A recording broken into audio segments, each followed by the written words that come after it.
How to fix SteamVR not working or fix performance issues. Now in this video, I'm going to provide you couples of troubleshooting steps for you to be able to bypass this kind of issue. So the first is to update your SteamVR beta.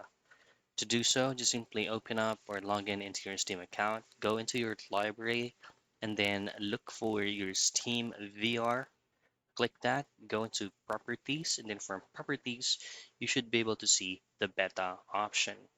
Go into that, and then make sure that under beta participation, it is currently set into the VR that you have connected into your PC.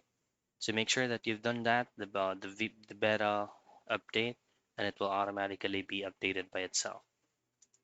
The next thing that you can do is to go into your Windows search and then type in graphic. Now choose on graphics settings. Now from here, if your graphics settings is currently set into throttling or optimization, you might want to have to turn that off and then see if it works for you. So those are the things that you can do for you to be able to fix TeamVR not working or fix performance issues.